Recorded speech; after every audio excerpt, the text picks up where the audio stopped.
வணக்கம் சார். நான் சென்னையிலேருந்து பேசுகிறேன். நானும் நியோமேக்ஸால் பாதிக்கப்பட்ட ஒரு பெண் தான்.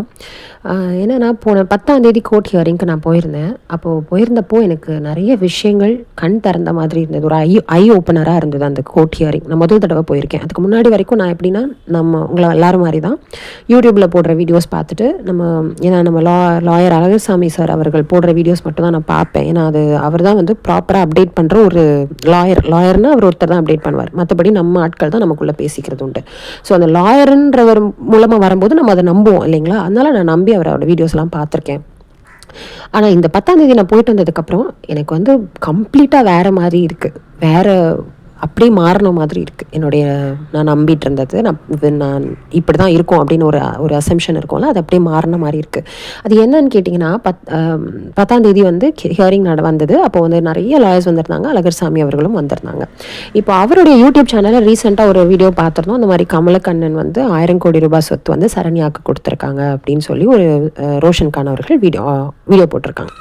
இப்போது நம்மளுடைய பார்வையில் அழகர்சாமி சார் யார் அப்படின்னா, நமக்காக மக்களுக்காக வாதாடுறவர், வட்டி மெச்சூரிட்டியெல்லாம் வாங்கி கொடுத்துட்றேன் அப்படின்னு நமக்கு ப்ராமிஸ் பண்ணக்கூடிய ஒரு லாயர். அதுதான் நம்மளுடைய பார்வையில் இருந்தது. அப்போ அவர் அங்கே வந்திருந்தவர், நான் எதிர்பார்த்தது என்னென்னா, நமக்கு சாதகமாக பேசுவார், அந்த 1000 கோடி அட்டாச் பண்ண சொல்வார். ஏன்னா சரண்யான்றவங்க பேரில் இருக்கிறது வந்து கமலக்கண்ணனுடைய சொத்துன்னும் போது அது வந்து கண்டிப்பாக அது அட்டாச் ஆகிடும் அப்படின்ற ஒரு நம்பிக்கையில் நான் இருக்கேன். ஆனால் ஏன்னா நமக்கு இப்போ எவ்வளோ தேவைப்படுது, 5000 கோடிக்கு மேலே தேவைப்படுது இல்லைங்களா? அப்போ 2500 கோடி தான் இது வரைக்கும் நம்ம கம்பெனிலேருந்து எடுத்திருக்கோம் சொத்து. இன்னொரு 1000 கோடி கிடச்சிச்சுன்னா 3500 கோடி. கொஞ்சம் கொஞ்சமாக அப்படியே கூடுமே, இவ்வளோ இப்படி லம்சமாக நம்ம கிடைக்காது. அப்போ நமக்காக வந்து அழகர்சாமி சார் இருக்காருன்னு நினைக்கும் போது, அழகர்சாமி சார் அந்த இடத்துல அந்த 1000 கோடி பற்றி வாயவே திறக்கலை. அவர் நினச்சாருன்னா நமக்காக அதை பண்ணியிருக்கலாம். வாயவே திறக்கலை. அதை அதுக்காக வாதாடி இருக்கலாமே, எனக்கு ஒரு ஆதங்கம். முதல் விஷயம். ரெண்டாவது, அந்த வீடியோவில் அந்த ஹியரிங் முடிச்சுட்டு வெளியில் வந்து ஒரு 10 நிமிஷத்தில் ஒரு வீடியோ ரிலீஸ் பண்ணுறாரு. 6 நிமிஷம் வீடியோ ரிலீஸ் பண்ணுறாரு. ஆக்சுவல் ஹியரிங் நடந்தது 3 மணி நேரம். யூஸ்வலாக நம்ம அழகர்சாமி சார் வந்து 20 நிமிஷம் 30 நிமிஷம் போடுவார். அரை மணி நேரம் கோர்ட் ஹியரிங் நடந்திருந்தாலே அது ஒரு 30 நிமிஷம் வீடியோவாக நமக்கு புரிகிற மாதிரி போடுவார். ஆனால் அன்றைக்கி 3 மணி நேரம் நடந்ததை அவர் போடலை. அது என்னன்றதை நான் சொல்லணும்னு நினைக்கிறேன். ஏன்னா அவர் யாருக்காக ஆஜரானாருன்றதை அங்கே கிளியராக சொல்லலை. குற்றவாளிகள் இல்லைன்னு சொன்னவங்கள உண்மையாக குற்றவாளிகளான்றது நான் அங்கே இருந்ததுனால நான் சொல்லணும்னு நினைக்கிறேன். முதல்ல அவர் ஆஜரானது யாருக்குன்னா, சங்கீதா அப்படின்றவங்களுக்காக. சங்கீதா யாருன்னு கேட்டிங்கன்னா, நம்மளோட நியோமேக்ஸ் கம்பெனியில் சிஹெச்ஆர் இருந்தவங்க. அவங்க ஹஸ்பண்ட் வந்து திருமுருகன், நம்ம நியோமேக்ஸில் வந்து ஆர்ஹெச்ஆர் இருந்தவங்க. இவங்க 2 பேரும் சேர்ந்து கம்பெனிக்கு 300 கோடி ரூபாய்க்கு மேலே சொத்து வசூல் பண்ணி கொடுத்துருக்காங்க, காசு வசூல் பண்ணி கொடுத்துருக்காங்க. இப்போ இவங்க 2 பேருக்காக ஒரு கம்ப்ளைண்ட்டை புதுசாக எடுத்துகிட்டு வந்து நமக்கு செட்டில்மெண்ட் நடக்கக்கூடிய அந்த ஹியரிங்கில் அப்படியே அதை டைவர்ட் பண்ணி கேஸ் ஒன்று ஃபைல் பண்ணி கொண்டாந்து லாயர் சார் வந்து வாதாட வந்திருக்காங்க, அழகர்சாமி சார். ஜட்ஜு கேட்குறாங்க, நீங்கள் வந்து மக்களுக்காக வாதாடுறீங்களா இல்லை கம்பெனிக்காக வாதாடுறீங்களா? கம்பெனிக்காக வாதாடுறீங்கன்னா கம்பெனி பக்கம் வந்துடுங்க, எதுக்கு மக்கள் பக்கம் நிற்கிறீங்க? லிட்ரலாக ஜட்ஜ் வந்து கிழிச்சு எடுத்துட்டாருன்னு தான் நான் சொல்லணும். அப்படி பயங்கரமான கேள்விகள் கேட்டார். எனக்கு அப்போ தான் புரியுது. இப்போ நம்ம யூடியூப்பில் நம்ம மக்களுக்காக வட்டி மெச்சூரிட்டி அப்படிலாம் பேசிட்டு இன்றைக்கி கம்பெனியில் 300 கோடி ரூபாய் சொத்து வாங்கி கொடுத்தவருக்காக இவர் வந்து வாதாடுறாரு. ரொம்ப வேதனையாக இருந்தது.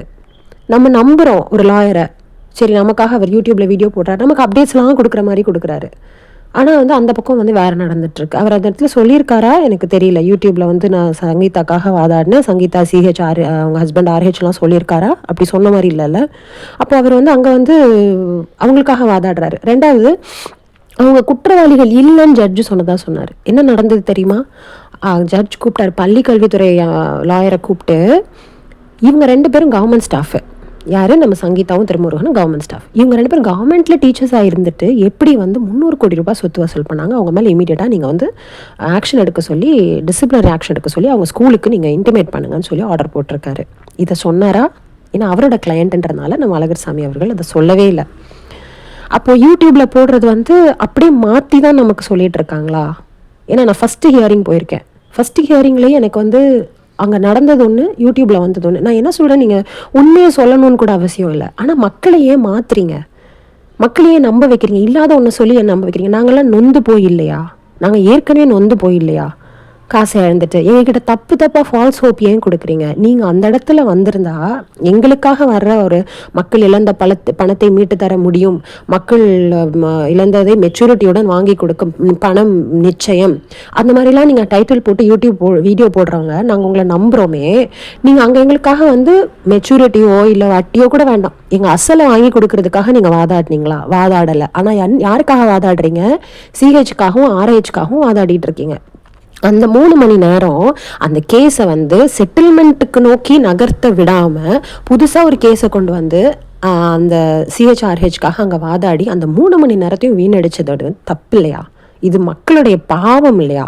அந்த நாள் வந்து அந்த 10ஆம் தேதி நாங்களாம் ஆர்வத்தோடு சரி ஏதாவது ஒரு டுவர்ட்ஸ் செட்டில்மெண்ட் போயிடாதா அப்படின்னு ஆசைப்பட்டுட்டு இருக்கும்போது யாருன்னே தெரியாத ஒரு சிஹெச்க்கும் ஆர்ஹெச்க்கும் 300 கோடி ரூபாய் வசூல் பண்ணி கொடுத்தவருக்கு நீங்கள் மக்களுடைய பாவத்தை வாங்குறது நல்லதா? இது என்னது? எனக்கு புரியவே இல்லையே. இது திருமுருகன் யாருன்னு கேட்டிங்கன்னா, கம்பெனியோட அவ்வளோ நெருக்கமாக நம்ம லீடர்ஸோட பாலா கமல் சார் அவங்களோடலாம் இருந்தவர். ஃபோட்டோஸ்லாம் நம்ம யூடியூப்பில் பார்த்துருப்போம். சார் நம்ம தேனி சங்கத்தில் போட்டிருந்த வீடியோவில் இருந்தது.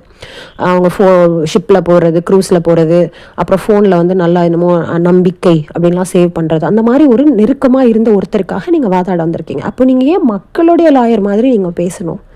அப்போ நாளைக்கே வந்து பாலா கமல் வந்து ஒரு 1 கோடி கொடுத்து உங்களை வந்து எங்களுக்காக வாதாடுங்கன்னா எங்களுக்கு எல்லாரையும் எங்களை தூக்கி எறிஞ்சிட்டு அப்போ மக்கள்கிட்ட மெச்சூரிட்டி வட்டி நான் வாங்கி தரேன் அப்படின்னு சொல்லி எல்லா மக்களும் உங்களை நம்பி எத்தனை பேர் உங்கள்கிட்ட பணம் கொடுத்துருக்காங்க. அப்போ அவங்களோட நிலமெல்லாம் மக்கள் நம்ம தான் நம்ம புரிஞ்சுக்கணும். நம்ம வந்து இனிமேல் யாரையும் நம்ப வேண்டாம்.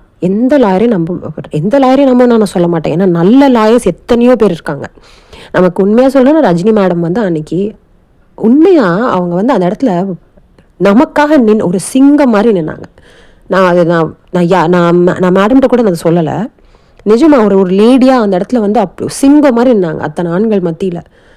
அப்படிப்பட்ட லாயர்ஸும் இருக்காங்க. ஆனால் இந்த மாதிரி லாயர்ஸும் எப்படி மனசு வருதுன்னே தெரியல. யூடியூப்ல ஒன்று போட்டு அப்போ நான்லாம் நம்பிட்டு இருந்தேன், அவர் நம்ம கதை வாதாடுறாரு போல, அவரும் ஒன் ஆஃப் த லாயர் போல. ஆனால் அவர் கம்ப்ளீட்டாக வேற சைடுன்றது நான் அதை போய் நேற்று பார்த்தது தான் எனக்கு புரிஞ்சிச்சு.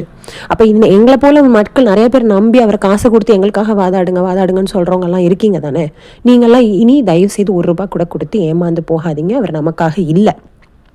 இதை நான் தெளிவாக சொல்லணும். 2வது, யூடியூப்பில் அவர் போடுற வீடியோவை நம்பாதீங்க, அது ஃபுல்லாக ஃபேக்கு. அது நான் அன்றைக்கி ஒரு நாள்லேயே நான் கண்டுபிடிச்சிட்டேன். 6 நிமிஷத்தில் நீங்கள் முடிச்சிட்டிங்க. நீங்கள் உங்களை ஜட்ஜு திட்டுனது, கிழிச்சது, நீங்கள் யாருக்காக வாதாடினீங்க, அவங்களுக்கு என்ன கடைசியில் ஜட்ஜ் வந்து ஆர்டர் கொடுத்தாரு, அது எதுவுமே நீங்கள் சொல்லவே இல்லை. குற்றவாளி இல்லைன்னு முடிச்சிட்டிங்க.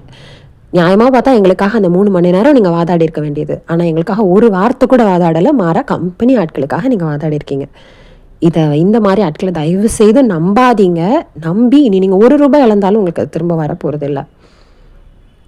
என்னுடைய என் கூட பிறக்காத சகோதர சகோதரிகளுக்காக எனக்கு இது சொல்லணும்னு தோணுச்சு. நான் சொல்கிறேன். அதுக்கு மேலே உங்கள் விருப்பம். தேங்க்யூ.